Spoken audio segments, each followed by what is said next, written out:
Locker Room, with all the sports news you need, live.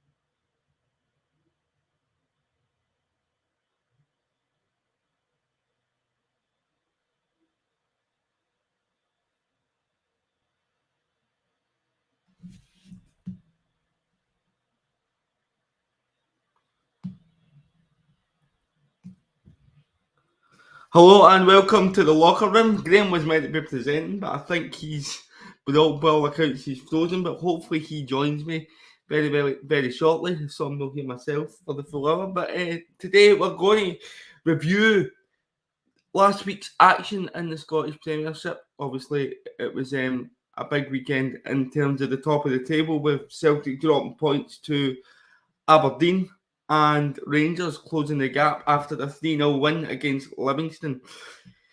I may as well get into my own club at Motherwell while we wait on Graham coming back. We drew 1 each against Kilmarnock yesterday. I thought that it was a good performance from us. It was very similar to the ones that we've had against St Johnstone and Hibees, where we had the best of the play but just lacked that cutting edge in front of goal. And it goes back to what I said on Friday night when I was on here.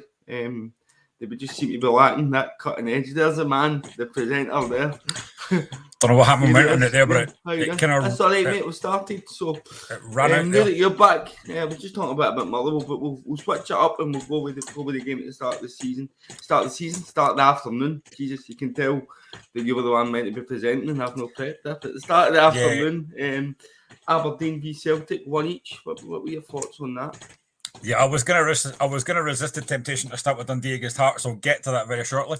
But I mean, to be fair, Aberdeen, managerless, we'll get to that very shortly because they will make an appointment for the next couple of days, which I'm looking forward to seeing what's going to happen. But Aberdeen first half, I think it was a stat yesterday that came up that they were the first team this season not to have had a single touch in the opposition half. First half, I don't think they were great. Second half, I thought they were a lot better. Majowski scores his 19th goal of the season, obviously cancelled out by Kuhn. But I think, Stephen, you've got to be honest and say that probably a point was probably a bit deserved, but there was a couple of talking points in the game. Now, obviously, the first goal that got disallowed, it was a disallowed goal. You said it in the group chat. I don't know why that took so long. But in the second half, there's a big decision. Narowski is on a booking. He goes in very, very harsh on Majowski. I don't know how that's not a second booking. I think you might put it in the chat as well. I mean, what was your overall thoughts on the game and on that decision? Because for me, that's a second yellow. For me, it was a stereotypical game of two halves. Aberdeen didn't really love on Celtic in the first, as you mentioned with the stats there, and then in the second half, they really came into the game. They managed to isolate Majowski in the channel a couple of times, and that's how they get the goal. The ball down the line, he gets up against the Rocky, 1v1, cuts inside and bends it in. But no, to go to that sending off, I mean, that's VAR definitely up to 5 wrong decisions now, isn't it? I'll just mention this every time there's a bad decision. And that was obviously in relation to Crawford Allen's comments that VAR had only made 4 mistakes in the first half of the season, which is absolute nonsense. But anyway, no, I think it's a Stonewall second yellow. I said it right away at the time. And it's so frustrating if you're Aberdeen, because at that time they were in the ascendancy. They just scored. If Celtic then go down to 10 men, that gives them another boost and they might have went on to win the game. But before the game, I think they would have taken a point. I just think we really need to look. And there's a man coming in at Aberdeen that I think will have a lot of comments, but we need to look about the standard of refereeing in this country, because that was a Stonewall second yellow card. And the fact that it took them 3 minutes to make the VAR decision for the disallowed was Palmer goal in the first half is a farce. Afternoon to Gregor, a regular Dundee fan. I hope you're not too gutted after yesterday, mate, but we'll get to that soon. But I mean, first half, you wonder, Stephen, after a manager gets sacked, you always wonder how the team's going to get on. And I thought they competed really well, but the first half, there is no doubt Celtic dominated that first half. They had plenty of chances, couldn't take them. I mean, did it feel like it was going to be one of these days for Celtic yesterday where they have plenty of chances, they just can't take them? Well, we've seen this with Celtic over the course of the season, haven't we? If you look at last week against Ross County, only managed to win 1-0 there. And then the game against us at Celtic Park. There's been a lot of games where Celtic have managed to go 1-0 in front, but they've not been able to get that killer goal, that killer second goal. And yesterday, they didn't go 1-0 up front, in front, but they had enough chances to certainly do that. I think O'Reilly had one that went over the bar. There was another couple as well, and it's been that lack of ability to kill teams off that's been killing Celtic throughout the whole season.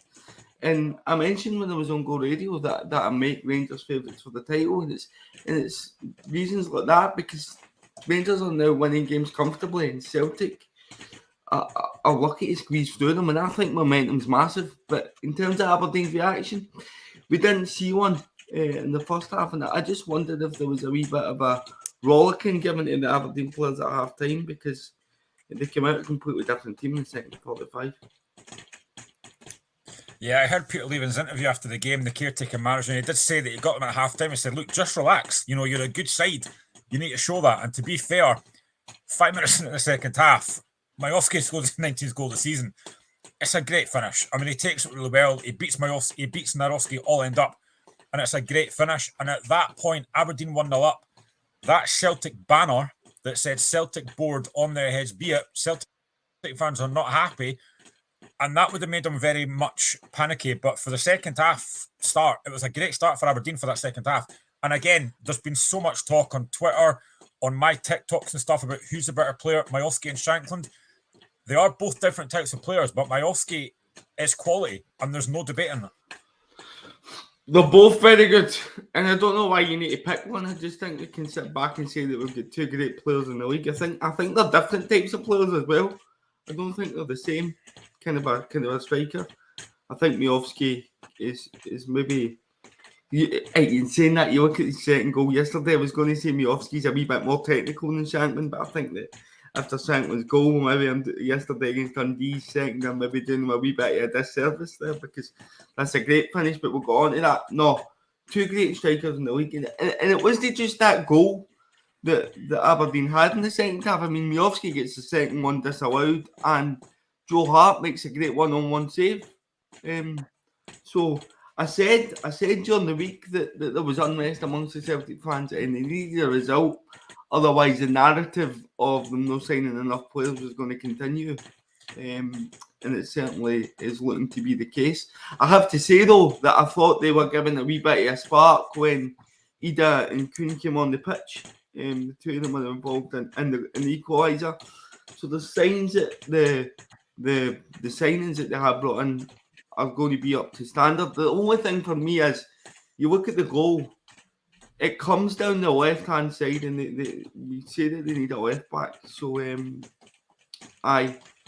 there's massive problems in the left-hand side for Celtic. And the other position that you would have identified would have been the goalkeeper position. And although Joe Hart made a great save, I thought some of his distribution was shocking yesterday. Yeah, and I think for Aberdeen, I mean, I don't want to be harsh on the guy. And I know you talked about it there, the save that Joe Hart made. But I can't help thinking that if that's Majowski in that position rather than Graham Shinnie, I think it's a different outcome. Well, it shows you that the difference would have a natural finish. So I think Shinnie kind of goes low, whereas I think Majowski would definitely lift it over Hart, and it would be 2-1 because he's got that calmness and composure in front of goal. But listen, it's a great opportunity for them to go 2-1 in front. But I think if you offered Aberdeen fans a point before the game, they'd bite your hand off with it, and it gives them something, unfortunately, because they're near us in the table to build on moving forward.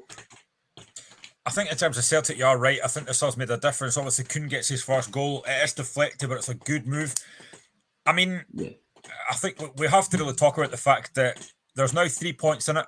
Celtic obviously play Hibs on Wednesday, which is a difficult game. Rangers play Aberdeen on Tuesday at Ibrox. Momentum is with Rangers. Can you understand the Celtic fans' frustration at the lack of spending, or do you just think, like I said on Friday, and I'll say this again, I think Celtic fans have been very spoiled on the success they've had, but can you understand why they're frustrated? But I get it, and I get why you're saying they're spoiled, but that's the standard that's been set now, isn't it? That's what they expect now, and it's all to do with where your expectation lies and relativity to your football club. And Celtic fans expect to be winning the league every season, and they should be with the budget they have. I don't think it's so much the lack of signings as to where they've signed the players. They brought in Nicholas Kuhn, another winger. They seem to sign wingers all the time. And I think that the issues, as I said earlier, lie at left back and they lie at the goalkeeper. You look at it, Bernabei gets injured, right? Bernabei has to go off. And they end up playing Anthony Ralston at left back, who isn't a natural left back. So there's lack of cover there. Joe Hart's getting old as a goalkeeper. And the centre backs that they seem to have bought in don't seem to be reliable enough cover for Carter Vickers. They brought in Bielka. There was talk of him going before the end of January. Nat Phillips is now at Cardiff with David Turnbull. And then you've got Nawrocki, who I didn't think had a very good game and should have been sent off yesterday. So without Carter Vickers in that squad, there's a real hole in the Celtic side. Yeah, I'm actually just looking at the top scorers list here. Now, obviously, Shanklin's got 16, Majowski's got 12, O'Reilly's got 10, Tavernier's got 10, Seamer's got 10, Kyogo has got 8. Now, considering how good he's been, and I've said this before on the show, they are not getting the best out of Kyogo. Now, we said on Friday, do they have to do something? Do they have to change the system or something? Because for Kyogo only have 8 goals this season, he's actually the same amount of goals as Dessers, and he's only 1 goal ahead of Theo Bair. What does Celtic have to do to get the best out of Kyogo? Because they're not getting the best out of him just now. Get him playing on the shoulder and stop asking him to come deep. Change the formation to allow him to stretch teams and stretch defences, which is his main asset. I mean, Kyogo's got 8 goals. David Turnbull, who Celtic fans have been slating, is only one behind him with 7, and he's played how many minutes did he play this season? So that just shows you where the problems have lay for Celtic. All right, they've dropped points here and there, but that's because they've not been putting the ball in the net enough. They haven't. Celtic teams under Postecoglou would have a 2 or 3-0 up, and you boot the game before the second half. Now you always kind of feel like you're in the game against Celtic, as long as they don't get a second goal. And to get the best out of Kyogo, they have to change things. I mean, they tried to put 2 up front with Ida and Kyogo beside each other, but I just think that there was a chance yesterday as well that kind of felt O'Reilly, but it just looked as if there was too many people in the box. Which Kyogo works best when he's in space. He's got a freedom. For me, it's just too crammed for him at the minute to really use his attributes. I don't know what you think. No, I think it's fair. I mean, we all know that Kyogo's a brilliant striker, but he's not getting chances. He is playing very deep. They need to do a lot more to get more out of him. I mean, I think that point yesterday is obviously a better point for Aberdeen. And we have to touch on Aberdeen because it does look as though they are going to make an appointment the next day or so. And it is going to be Neil Warnock. Now, a couple of Aberdeen fans that obviously are on one of our group chats have said that they're not impressed. I think it's box office. He's always wanted to manage in Scotland. He will be the interim manager to the end of the season. Stephen, what's your thoughts on this appointment? Is that a sensible appointment? They needed experience there instead of the ship. Does this make sense, or could this be another disaster for Dave Cormack? I think it's a great appointment in the sense that he's done well everywhere he's went, and it'll be a great short-term fix until the end of the season. I don't think it'll be... it certainly won't be a long-term appointment, given Warnock's age. I think he will just be there until the end of the season to steady the ship. Maybe one more year afterwards at a push. But no, I think he's someone with great experience. And listen, his team won't play brilliant football, but what he does know is he knows how to get a result, and that's what Aberdeen need at this current moment in time as results. And what a way to start with your first game being away at Ibrox. It doesn't come much bigger than that, but you're right, I think it's box office. I've said on Twitter, if anybody follows me on Twitter, that he has an issue with referees. I wonder what he'll think of referees up here, given some of the decisions we see. So you're right. It could be absolutely box office. The only way he can make it any better is if he brings in Dick Campbell as his assistant. I'll hate the referees up here, man. But I think it does make sense. It's a sensible appointment. It's an experienced manager. I think he'll steady the ship. I mean, like you said, I don't think he'll play great football. But right now, I think Aberdeen fans just want a bit of stability. You know, they're sitting 8th in the league. That's a big point yesterday. They go to Ibrox next, which is not going to be easy. But I think he'll do all right. I genuinely think he'll do all right. The game at Ibrox suits the kind of a style that Neil Warnock wants to employ in the team. And whether he'll not be able to get that message across in 24 hours, so I kind of think that you can maybe write the Rangers game off a wee bit, but I think moving forward, unfortunately again, because we play them in about 10 days' time, you'll see Aberdeen start to pick up results and move up the table, and I don't think Aberdeen fans will be complaining a jot if he does that, because it's alright playing flashy, fancy football. What they've got is, if he makes them organised and he makes them able to defend, they've got a guy up front that only needs one chance to score a goal. So, no, it could really, really work well for them, I think, because they've got the players that kind of suit the style. Yeah, I would agree. So we're only on to 4 o'clock today, so we've got a lot to get through. And let's go to the other side of Glasgow. We'll go to Ibrox, where it finished Rangers 3, Livingston 0. Fabio Silva scored his first goal for Rangers in 40 minutes. Matondo made it 2-0 through a deflection. Cantwell made it 3-0. It now means that Livingston have now gone 16 league games without a win. But there's Rangers dominated the game yesterday. There's no doubt about that. Livingston didn't really offer very much going forward. But they didn't offer anything. No, they didn't. But that first goal for me shouldn't have stood. I mean, basically, Connor Golson does his best Karate Kid impression on David Carson. There's a VAR check. John Beaton doesn't have to go to the monitor. Now, as much as I think Rangers would have won the game anyway, it's a good finish from. Don't get me wrong, it's a good finish from Silva. But for me, I do not understand how that goal counts. It's a free kick. It's a free kick because the fact that Connor Golson's coming in with his foot so high definitely impacts David Carson's thought process and heading right through the ball. And that's why he only half clears it. And it's not just that, he catches him on the way down as well. He catches his thigh. You can clearly see him pointing at half time that he's got a mark on his thigh from where he's been kicked from Golson. So there's another one to add to the list that VAR has got wrong. But you look at the stats, I mean, Livingston, 0 shots on goal, 0 corners, I think it was almost 0 touches in the opposition box.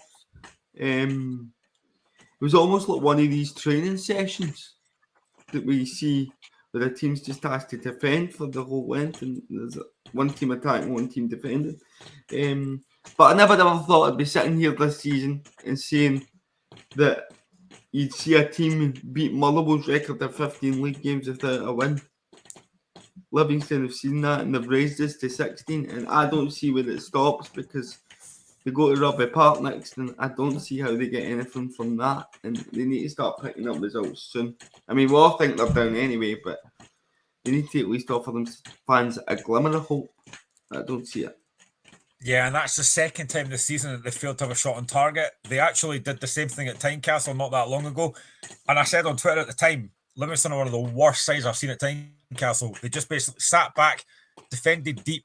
Hearts had plenty of chances, but Livingston never even tried to get out their own half. And it was the same last night. I get it because you're at Ibrox, you're against a good Rangers side. But if you're a Livingston fan going to that game, I'm pretty sure you didn't have any expectation. But again, you're paying a lot of money to go to Ibrox and to offer nothing going forward. I just thought it was very poor again for Livingston. But Rangers, again, so dominant. All the stats in their favour. Again, thought Matondo looked decent. I was a bit surprised that Dessers didn't start, but fair play to Silva, gets his first goal. And I mean, listen, Rangers are in complete cruise control yesterday. And I have to say, and I think you mentioned earlier on, I think right now you've got to be looking at Rangers and thinking they probably look the favourites to win this league now. Celtic are struggling. Rangers are on a really good run. They probably will go top of the league on goal difference on Tuesday. Everything in Rangers Garden just now is rosy, Stephen. Oh, no, absolutely is. I mean, Fabio Silva gets his first goal yesterday. That will give him confidence. Cantwell gets another goal. And it seems ever since that I've said that he doesn't offer much, apart from winning his team's free kicks, he's on a bit of scoring spree. So thanks for that, Todd. If you're watching, which I doubt he is, but no, Livingston 100%. Livingston Rangers 100% have the momentum going into the end of the season, and that's going to be huge. I mentioned it on Go Radio. That I think momentum is going to be massive, and Rangers definitely got it. I think it's illustrated in the performance of Cyril Dessers. Rabbi Matondo, who's been an iffy player for them, he gets a goal yesterday. I thought it was a great finish for him, by the way. So everything's positive around Rangers. Philippe Clement's not lost a league game yet. Has he? Is that right? I'm right in saying that, Anna? Apart from Celtic, apart from Celtic, who's not lost out with Celtic, which I think was a big problem under Michael Beale, that when Rangers went away, you would almost kind of worry for them under Beale. I think that he's got that solidity back, and I think it's going to go right down to the wire. And at the moment, this moment in time, I would favour Rangers. You've also got to factor in as well, they are in the last 16 in the Europa League. They've already won a cup. They've also got the Scottish Cup to go for. I mean, you have to give credit to Clement for the job that he's done since Michael Beale came in, because to be honest, if Michael Beale was still there, obviously he's not, but if Michael Beale was still there, I do not think Rangers would be in a title race or doing anywhere near what they've done so far under Clement. No, I don't think they would be. I think you can see that in how Michael Beale has done when he's went to Sunderland. I think his team's been very poor since he went, and I just think tactically, Philippe Clement seems to have got the best at the Rangers side, and it's not just tactically, it's the way he talks in press conferences. It's how he comes across in the media. You can tell he's a manager that when he speaks, you listen. You can tell he's a manager that the players will have the utmost respect for. I mean, I think when Michael Beale's there, you see things like the Jack Butland and Tavernier talking to fans outside the stadium saying, we know it's going to be good, we know this, we know that. That's all toxic things that you don't need around the club, whereas everything at the moment is rosy in the Rangers garden. The reason that I've been kind of looking down is I was just checking on my phone there. The lowest points tally in the Scottish Premiership was set by Dundee at 21 points. Now, I think Livingston will probably beat that this season. That was in the 2018-19 season. I don't see Livy racking up another 9 points this season. And that just shows you how bad they are. Sorry, I was just checking that. No, you're right. I was actually looking at the stats from yesterday. So Rangers had 76% possession. They had 32 goal attempts and they had 8 shots on goal. I mean, you're not going to get much more dominant than that. And I think as well, they managed to give a debut to Oscar Cortez. They've still not got Diomande in yet. Obviously, he'll probably get a game in the next few weeks. Rangers have a very good squad. But I think the one thing that Rangers fans wanted in January, and I'm glad they've not got, and I said this on Twitter the other day, some Rangers fans on my timeline were giving it Shanklin wins us the league. Now that Shanklin's not signed for Rangers, he wasn't good enough, which I just find bizarre, seeing as the top goal scorer in the league. But Rangers do have a really good squad. But could that be a factor? The fact that they didn't bring another striker in January. It could be. And you look at Celtic as well, they've got big players to come back, and the likes of the boys that are at the Asia Cup, Maeda Hatate and O. And they've also got Cameron Carter-Vickers, I think, to come back. And I think once he's back, then Celtic will be a different team, because he just gives them that wee bit of stability in the back line that they maybe haven't had in recent weeks. But Rangers seem to be, Silva scored yesterday, Dessers has been scoring. They've still got Sima to come back, you know what I mean? So I think Rangers, I make them favourites. And for me, when we're on the subject of Lawrence Shanklin, absolute rubbish for them to come out and say that he's no longer good enough. I look at his goals yesterday, and I've been saying it beforehand. Funny. It's funny. I've been saying it beforehand. I'm like, start him for Scotland. That's how good I think he is. He should be Scotland's main striker. But he's not, because he's playing in this league. No, I agree. In terms of Livingston, like I said, no league wins in 16. I'm looking at the next few fixtures they've got. They've got Kilmarnock on Tuesday. Then they go to Partick Thistle in the Scottish Cup. And I'm not going to lie, I think they're going to get knocked out. Looking at the likes and Leeds fixtures, they've got Livingston, they've got St Mirren at home, Ross County away, Motherwell at home, St Johnstone away. Then they play Hibs, Celtic, and Aberdeen. I mean, the fixtures don't get any better. And I can't see where the next one's coming from for Livingston. I genuinely don't know where it's coming from. There's a back-to-back coming up that is absolutely massive for them. It's County away. In fact, 3 fixtures: County away, us at home, and then St Johnstone away. If they don't win any of those 3 fixtures, good night, they're relegated. Simple as that, because I don't see them beating Kelly. I don't see them, not that part of Pistol matters, but I agree with you, don't see them winning the Cup. And I don't see them beating St Mirren. So those 3 fixtures will decide whether they've got a chance or not.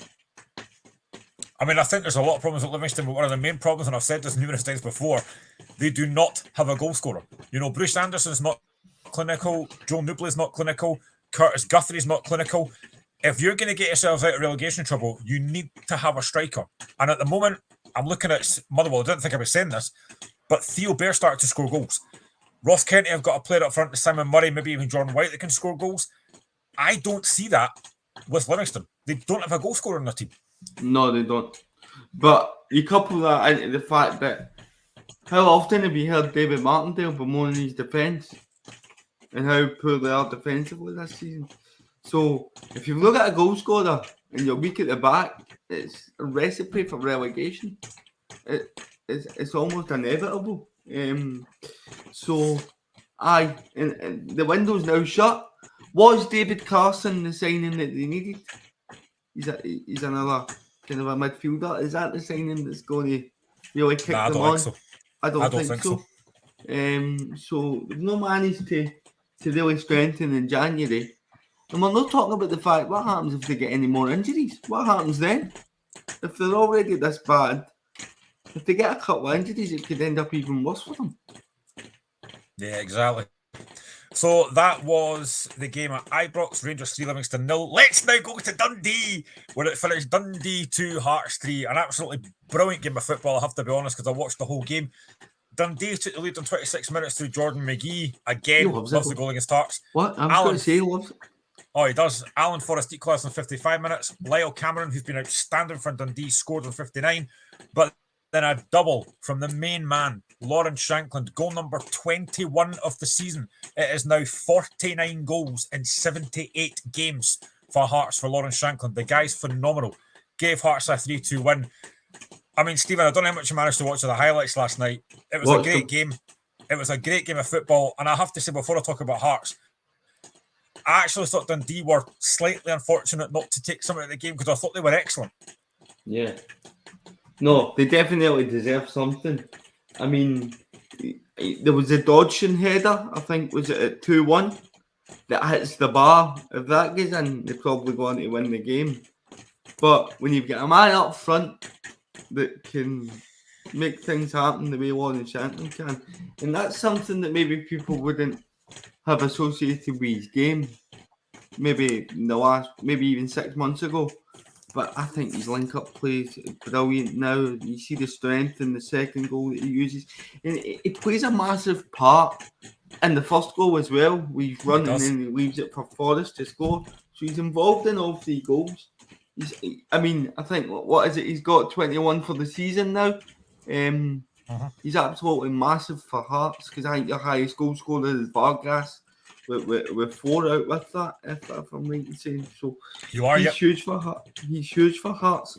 And I just want to ask you, where does he now rank in the list of Hearts' greatest ever strikers? He's got to be just behind Robbo, surely.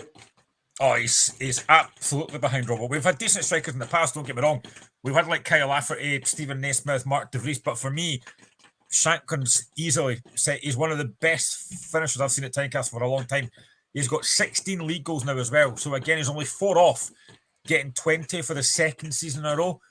And considering a lot of folks said he's a penalty merchant, he scored a lot more goals than just penalties. He's been fantastic. And I've said numerous times, his all-round game, I think, gets very undervalued. I thought he was brilliant again yesterday. But in terms of, Dundee, they took the lead, a great ball, and again from the guy that I think is a fantastic player, Luke McCowan, good header for Jordan McGee. Lyle Cameron, again, fantastic player. They actually had a chance at 2-2 when Zach Robinson's header. I think he should do better. But then, again, I actually said it on the Twitter that I made last night as well. I genuinely think one of Hearts' most underrated players is Alan Forrest. He's been brilliant this season, but again, I don't think he gets the credit he deserves. He's a great player. He might not play brilliant every game. He's a typical winger that he will frustrate you at times, but he always at the end of the season, you always look at his numbers and go, no, that's decent. That's decent. He'll always have the odd performance in him here or there where he can be a real game changer for you, and I think he's ideal for a club like Hearts to have somebody like him on his side. You see how much Livingston has struggled to replace him since he's left. So, no, I think he's absolutely fantastic. But for Dundee, again, it's frustrating because I think that's the second 3-2 against Hearts in a row now. Another game where you look at it and say they played well, but they've not come away with 3 points. So frustrating for Dundee, but when you've got a guy like Shankland, and by the way, you called him a penalty merchant. If he hadn't missed these penalties, he'd only be 1 off of 20 for the season already. So it shows you just how good he is to still be on 16 goals, having missed 3 penalties this season. Get him in the Scotland squad. Get him in every squad. He'll score goals for you. Honestly, could you imagine how many Andy Robertson swinging balls into the box? For me, it's an absolute no-brainer. It's a no-brainer. Gregor, the Dundee fan, says we played well, but Shankland was just too good, and I can't disagree with that. Dundee did play really well. I've said before, I'm really impressed with the job Dundee have done. I think they'll finish top 6, but when you've got a guy like Lawrence Shankland up front who is just clinical. He had a couple of chances in the first half as well that he put just wide, but there is a big decision in the second half, the penalty decision. So Shankland does an effort. It's blocked by the hand of Lee Ashcroft. There's been a lot of controversy about this. What was your take on that handball? Do you think it was harsh? Do you think it was a penalty?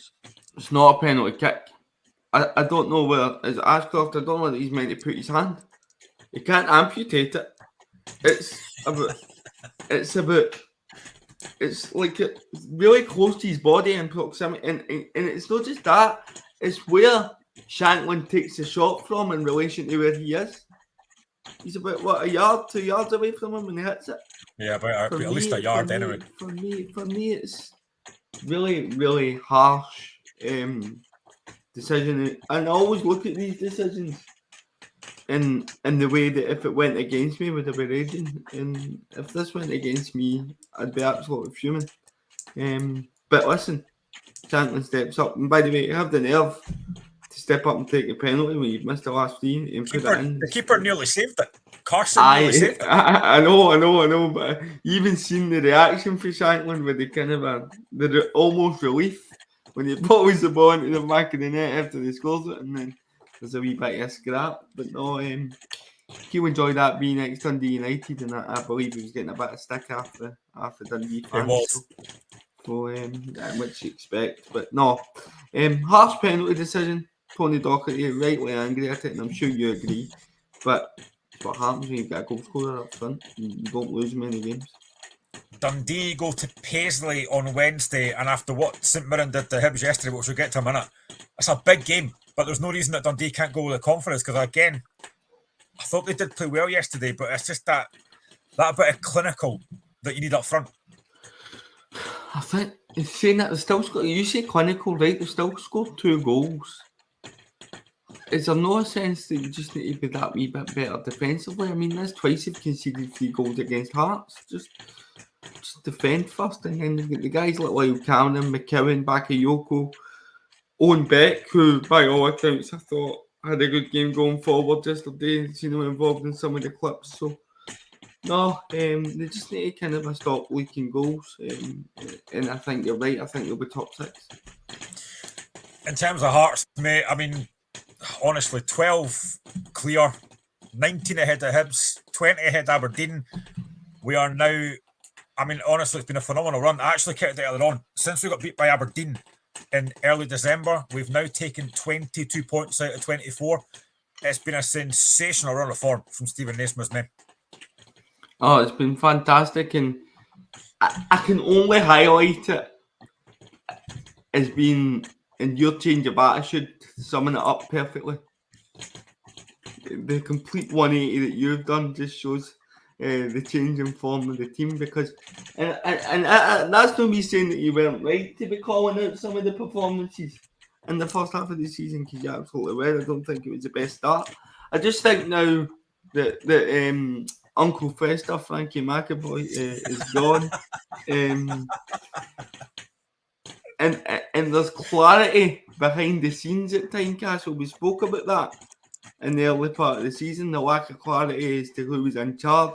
Now you have that clarity, you're getting results, and just let Naismith build in pre-season and see where he can take this Hearts side, because I think he's proven now that he's a good fit for Hearts, which is something that I never thought I'd be saying in September, October.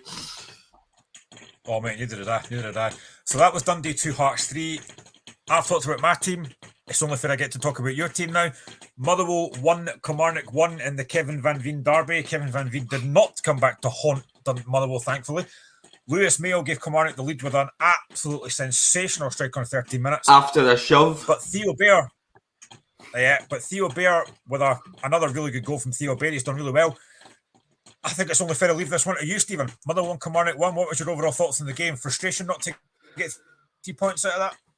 Really frustrating. Kilmarnock have one shot on target, and don't get me wrong, it's a great strike for Mayo, but as I say, I think there's a shove on Davor Dravkovsky before that should be a free kick that VAR look at, and somehow they don't give yet again. But anyway, it's nice to know that the three blind mice are running the VAR room, because that's 3 games that we've had wrong decisions involving VAR. So no, disappointed with that.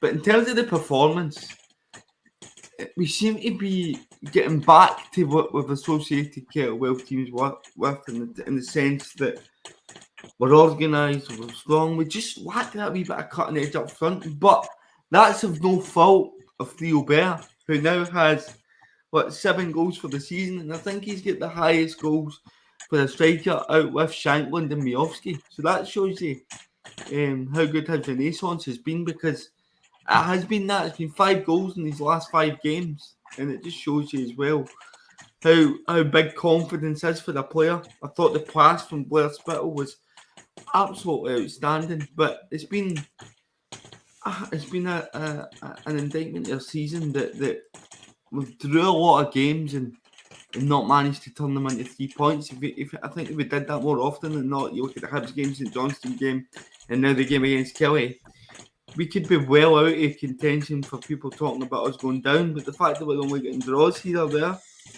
we're very much still in it, and it's a huge game against County on Tuesday night. I mean, I suppose it's a point that probably suits Kilmarnock more than it does Motherwell, because Motherwell are at home. Are Motherwell fans starting to kind of still back Stuart Kettlewell, or are they still getting a bit frustrated about performances and results? The frustration is not on the performance anymore. I think the main frustration was yesterday. I think we had about half an hour to go, 20 minutes to go. If we had brought Sam Nicholson on, or Jack Vale, or made an offensive change, it kind of felt like Kilmarnock were there for the taking a wee bit. I just think Theo Bair maybe needed a wee bit more support up front. And I think that was a frustration that we didn't make the change. And I think Lennon Miller comes on with 15 to go, and then Sam Nicholson comes on with 5 plus injury time left. So had we made the change a bit earlier, we may have won the match. But there's no pressure on Kettlewell for me. He's going to be Motherwell manager until the end of the season and beyond. This season now is just about staying up, surviving, and then building again in the summer. And I think that I'm confident enough to say that if we beat Ross County, we won't automatically go down. That'll be us, we'll be safe. And it gives us a real platform to then kick on. Looking at the stats, Motherwell had 54% possession to 46 to Kilmarnock, 11 goal attempts to Kilmarnock's 3. Motherwell had 4 shots on goal to Motherwell's to Kilmarnock's 1. I know that you spoke on Fred about the fact that you think you're one striker away from having a decent side. Again, based on yesterday, does that prove that point that another striker was probably needed? I don't think it's been for lack of trying, because when you hear Kettlewell's interview, we seem to have missed out on a few.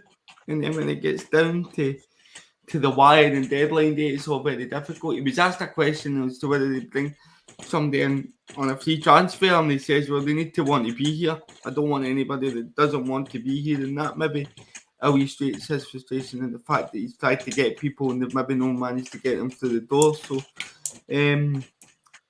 we do need more attacking options, but I think if we can get the likes of Sam Nicholson and the team, we've yet to see Jack Vale. I think the fullbacks are going to be really important for us as well. If we can get Devine and Biabu into the team, because I've read a scouting report on Biabu and he seems to have real pace and real end product going forward. And we've got somebody like that in Georgie Gentry now who I think has been great. But if we can maybe get, I hate saying this because he's been okay, but if we can maybe get Stephen O'Donnell at the team and get one of the fullbacks that are maybe more mobile going forward, then I think that we'll be okay. I'm not worried as worried as I was in about November, December time about relegation as I'm sitting here right now. It's going to be a bit of a bland end of the season, Graham, unfortunately, but that's the way it needs to be. The big question, mate, though, is when Kevin Van Veen took to that pitch in the 86th minute, were you nervous that he was going to score? He ran by me, right? He's running by me because he runs by me. He's warming up, so he runs by the disabled shelter. He's warming up, and he's been ran down to come on. I'm just shouting at him, "Please don't do this! Please don't do this!" And he's just laughing because no, you kind of have seen the narrative written in the stars. One each Van Veen comes on with 5 minutes to go and banged one in, but thankfully it wasn't the case. I have to say that the foul that was given against him on Paul McGinn, the one that he got booked for, I'm right beside it at the disabled shelter, and I always look at these decisions. If they went against me, would I be raging? I thought that was very soft. Very, very soft. I think he's just out-muscled Paul McGinn. I'm right beside it. I think he's out-muscled him, and he's got the chance. He's given me a chance. But thankfully for us, the referee blew his whistle. I have to mention, you never seen it on Sportsy, but Liam Kelly very nearly cost us twice. Very nearly cost us twice. Now, I know it was windy yesterday, so I'll cut him a bit of slack. But there was one that came over the top and he hesitates to come out. And I think it's Marley Watkins nearly nips in front of him. And then there's a looping ball in the air. And instead of trying to catch the ball at its highest point, he's trying to catch it at chest height. And it just bobbles out for the corner. If the Kilmarnock player gets ahead to that, it's 2-1. But as I say, it was windy.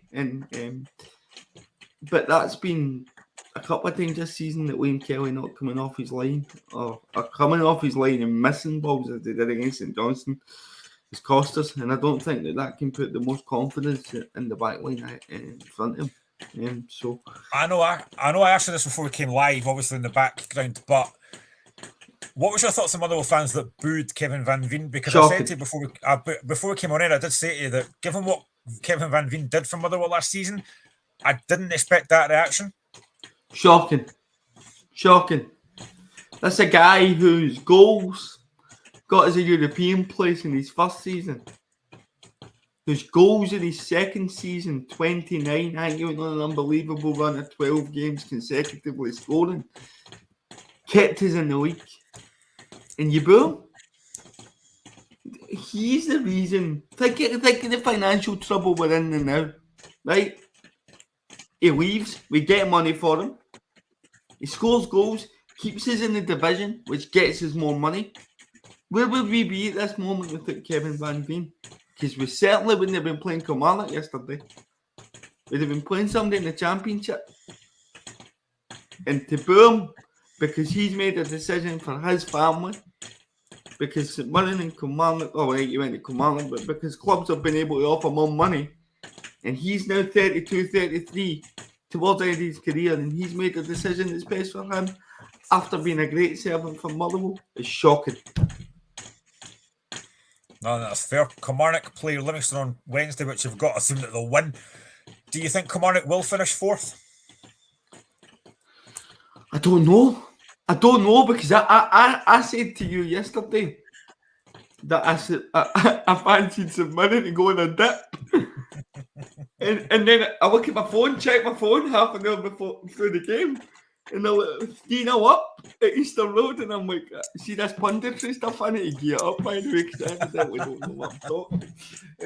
But no, and there's a few clubs that are in there with a shout. Hibs, St Mirren, Kelly, Dundee are all in the mix. You never know, Neil Warnock could come in and Aberdeen could go on a late push, because it is that tight. It's that tight that if a club goes on a surge of wins, and Motherwell included, you could find yourself up there.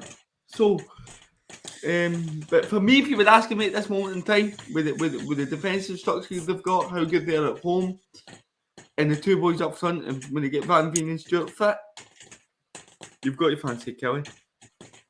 Yeah, I would agree 100%. So that was Motherwell 1, Kilmarnock 1. And let's go to the biggest surprise of the day, because nobody expected this. Easter Road, Hibs 0, St Mirren 3. Hibs fans obviously delighted with the new signings, although they are all on loan, and I said that on Friday. But St Mirren went 3-0 up in the first half. Alec Gogic back at his old team scored after 8 minutes. A Greg Kiltie penalty in 34 minutes, and then Mikel Mandron in 44 minutes. We'll get to Hibs in a minute. But what a result for Stephen Robinson's men, and that could have been a lot more. Oh, listen, it's a great result for them, but you say we'll get to Hibs in a minute. I just want to talk about the standard of some of the goals. Yeah. No. I'm sure we'll get the penalty decision. Don't think that's a penalty, so I'll take that one off, right? But Gogic is a free header. Mikel Mandron taps one in from a corner for about 2 yards. I've been saying week after week on this show that Hibs have yet to replace Ryan Porteous. They still haven't replaced him. I said on Friday that you always get chances against Hibs. That was proven yesterday. They can sign all these flashy players and bring in the billionaire all they want. See if you don't have a solid backline. And I'm sorry, but I think David Marshall's now done. It's finished. Then your team is always going to be vulnerable or losing. And listen, St Mirren, brilliant for them. 3 points, shutting me up again. I thought Greg Kiltie was amazing for them. Put in a really good performance. And 3-0 on the road to Easter Road. Happy days for them. Yeah, I mean, I think St Mirren will be delighted with that. Again, they're 5th place, they're doing really well. But you are right, the standard of the goals, I mean, it's 2 free headers for Gogic and Mandron. What they're doing at the back post, I've got no idea. The penalty was a little bit harsh, his hand is out, but I don't know what he could do about it. But it's a brilliant result for St Mirren. But again, when you've got a result of that, you've got to build on that now. And they've got Dundee at home next. Difficult game, but they are at home. They would probably fancy taking 3 points from that. It's one again that screams a draw for me, because I just think these teams are so evenly contested. So if you're asking me before the game, I've got a draw. But you're right, St Mirren, they will fancy themselves because they're at home, and they'll be looking to make a fast start to that game. I think I have to give credit to Stephen Robinson for the renaissance, or I'm going to say the birth, because it's not the same player I've seen last season. And Mikel Mandron, he's found a football player in there that I did not see when he was at Fir Park. But I think he suits Stephen Robinson's style of play to a T. See, when you watch Robinson's teams at Motherwell, it was big bruisers up front that are physical, that just like to bully defenders, and that's exactly what Mikel Mandron does for the goal. Bullies ahead of defence, gets a tap in for 2 yards, and no, they'll fancy themselves against Dundee, and it's a huge game for both teams, because whoever wins it, it's going to give them that wee bit of the edge over the teams below. Good afternoon, Azalino. Yeah, we're only here for a shot. We're only here at about 4 o'clock today. I am delighted with that result yesterday. Absolutely brilliant for Hearts. But, in terms of Hibs, I was looking at earlier on, they've now gone 6 league games without a win. Now, a lot of Hibs fans are not overly impressed with Nick Montgomery. listen, I think he'll get time. They've also got the investment from Bill Foley, but I don't think we'll see the best of that till next season.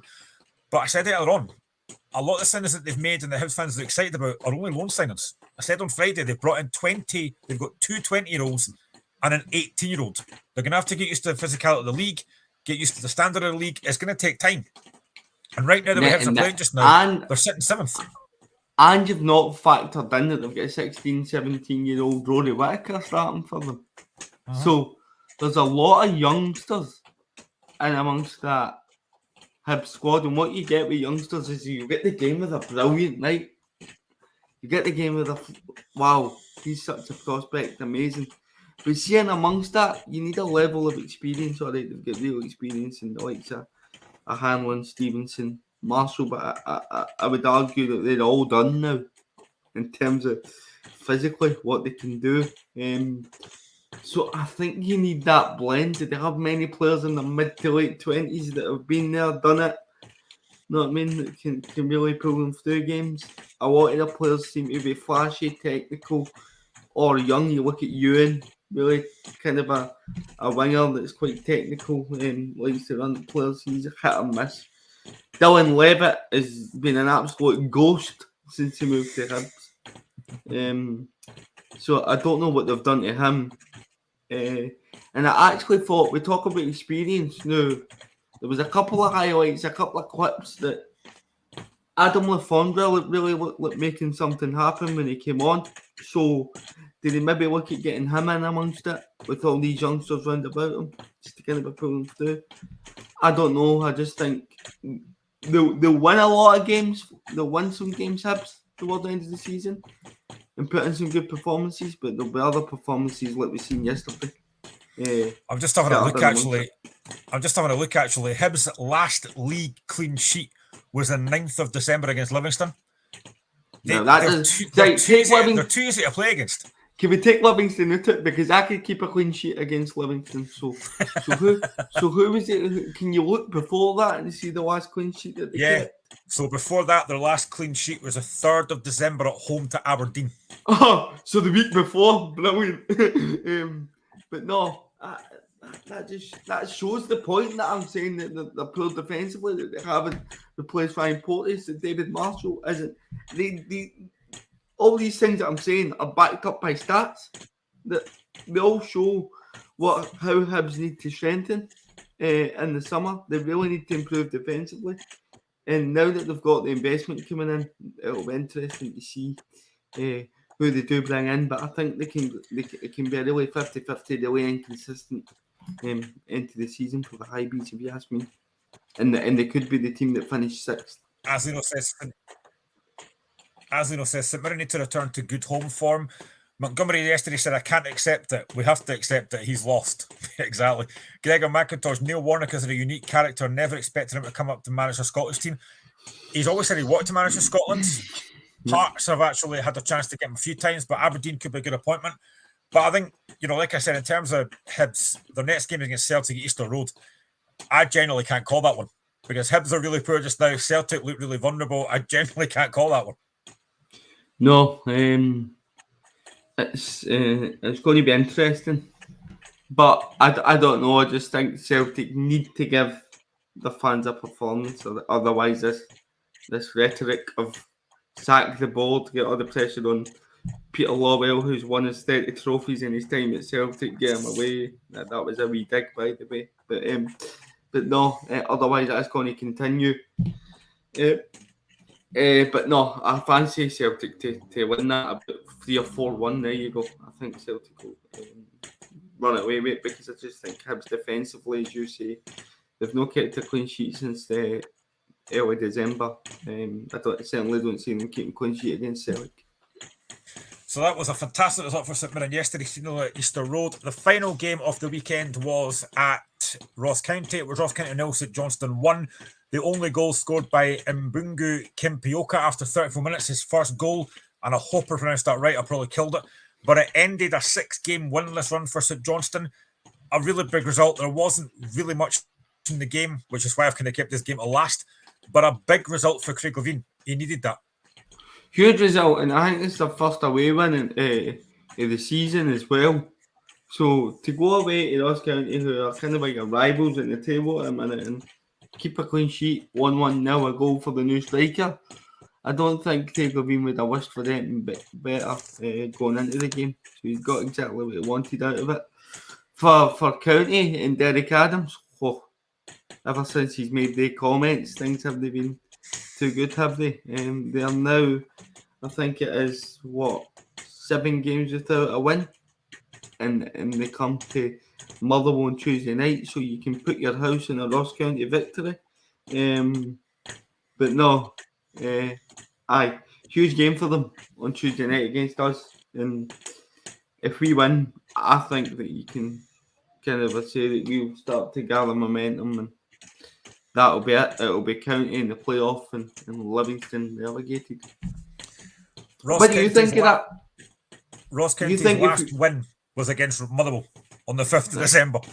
I was at that game. I've tried to erase it from my memory. Up there on the Wednesday night to get scudded 3-0. And then one of your best centre-backs, Dan Casey, flies into a tackle in the 89th minute and ends up with a long-term injury. He's back now, right enough, but crazy. But do you think if we beat County on Tuesday night, it's kind of a Livy and County kind of a start to get isolated after that? Yeah, I think they will. I think it's a big game for both teams. And, like I said, Theo Bair's in form just now. And if he can manage to get up the goals, he could have a problem. But I think Ross County at the moment look really vulnerable. They obviously can't defend. They're not scoring a lot of goals. I said on Friday the big thing for County was the fact they kept Jan Danda. But is he going to be able to keep them up? I genuinely don't know. And again, I thought he was all right yesterday. Didn't get a lot of chances to do really much. But Ross County had chances yesterday. Simon Murray had a couple of decent chances, but they just couldn't finish them. And it's a really poor goal to lose as well. You slip ball over the top. The guy gets in, it's a decent finish. But I think they've got to defend better, Ross County. And I just think, I said on Friday as well, for me, since Derek Adams has come back, it's just not worked. No, it hasn't. There was signs yet. I just think now we can firmly say after these comments that things have kind of turned a wee bit. And it's easy to say that when results haven't gone their way, but it's worrying for them, and it's the manner of the goals that they're conceding as well. And you touched on Theo Bair there. I just want to say I seen a great tweet yesterday that a Motherwell fan put up that said Theo Bair is in the kind of form that will get him a loan move to Kilmarnock next season. Fantastic. But no, I think we're big favourites for that, and I'll be raging if we don't win it. I'll be raging because it's all right saying that we've turned a corner. We've drawn games that we should have won, and if we can't beat County on Tuesday night, then it's going to be so demoralising. Yeah, it's a big game, and on Wednesday night, St Johnstone will hope to follow up that win yesterday by beating my team, Hearts. Hopefully that doesn't happen because we're in a good run just now. But again, I think Levine's done okay. They're sitting 9th at the moment. They haven't had a great run recently. But Wednesday against a big game for them. They've already lost twice to Hearts this season at home and away. So this is a big game for them as well. Yeah, but I think really well when Craig Levine comes in. I think Craig Levine done a fine job. What do you want him to do? Everybody in their granny had St Johnstone relegated at one point. Now they're sitting above us and they've got their first away win of the season. Kimpoker at the bottom looks to be a good find. They've got good players like Graham Kerry. I think Craig Levine's doing a fine job, and I don't understand some of this. I heard yesterday in Sports Team that some St Johnstone fans weren't happy. Why? He's got you out of trouble. I know. Was that not the job before they come in? Mm-hmm. And it will be an interesting game, but I just think that Lawrence Shankland's the Kevin Van Veen of this season. He's scoring left, right, and centre, and that'll continue. So the fixtures this week, for anyone that doesn't know, Tuesday it's Motherwell against Ross County, Rangers against Aberdeen. Wednesday it's Kilmarnock against Livingston, St Johnstone against Hearts, St Mirren against Dundee, and Hibs against Celtic. And then next week it's the return of the Scottish Cup. Looking forward to that. But before we go, I just want to quickly touch on the Championship because Morton yesterday absolutely destroyed Dunfermline by 5-0. They are now 12 unbeaten in all competitions. Other results yesterday, Ayr 1, Dundee United 2, and Inverness Mill, Queen's Park 1. But Dougie Emery is doing an unbelievable job at Morton because that was a sensational result yesterday. Yep. And who did they play in the Scottish Cup on Friday? Motherwell. So, brilliant. No, that's going to be a really tough tie. They've really turned the corner, and I would take a win in extra time and penalties in that one right now. I'm just thinking that Dunfermline fans must be raging though. I mean, it was 5-0 to Morton at home as well. They will be absolutely fizzing with that, so they will. Seen a few tweets online. But Morton now up to 4th after being down in bottom of the table not that long ago. So no, they've really turned the corner. Dunfermline are now, I've got the league table in front of me actually. Dunfermline are now 6 points off the bottom. James McPake just doesn't seem to be able to turn it around, and that's a massive result yesterday. Yeah, it's huge. It's huge. And I think Queen's Park have made some good signings. The likes of Danny Wilson as well. They're really, really gaining some momentum under Callum Davidson. So I think Dunfermline need to keep one eye over their shoulder because it looks like they could be in a bit of trouble. And it'll be interesting to see McPake still in a job coming in the season. Absolutely. Before we go, I know Stephen doesn't like rugby, but I'm just going to quickly touch on this. So yesterday, Scotland opened their Six Nations campaign with a 27-26 win over Wales, but Scotland were 27-0 up after 43 minutes. So Schumann scored a try, Van der Merwe scored 2 tries, there was a 3 conversions from Finn Russell and 2 penalties from Finn Russell, put Scotland in a great position, but it was made a lot more nerve than it should have been because Wales did come back, but it is Scotland's first win in Wales in 22 years. Yeah. A fantastic result in there for Scotland. But I was watching that yesterday and I was hiding behind the sofa when they came back because that should not have been as nervous as that was. I looked at it and I'm going, 27-0, by the way. What a result away to Wales for Scotland. And then I got a text through from my mate saying, this rugby game, by the way, what the hell? I'll use the other word for that. But and then I looked at it and I seen the score and I was like, what has happened there? But by the way, great result still to go away and get the win in Wales. And England as well, they scraped a win. Away to Italy. So you look at it, we could be in with a great shout because we've got France at home and England at home. So you get a better chance against them at home than you do away, that's for sure. And then we end it away to Ireland, so which is going to be tough. But no, it's a great chance for Scotland to kick on and have a great Six Nations here. So we're going to finish in a couple of minutes, but I just want I never asked this on Fred actually. Well, maybe I asked it in the group chat or maybe before we came on air. But I just want to quickly touch on comments that were made, and I know that we touched on this a few days ago, by a BBC journalist towards Andy Murray. Now, I thought it was quite harsh, and Andy Murray responded really well. What did you think of those comments that was made about Andy Murray? Absolutely shocking. Now, I'm a guy that I don't watch tennis anymore, but I certainly did during when Murray was playing. I was a massive tennis fan. And for him to have won three Grand Slam titles, never mind one, in the era where you've got the 3 best tennis players ever to play the game, and then for people to come out and say that he's tarnishing his reputation by Andy Murray has got nothing to prove to anybody.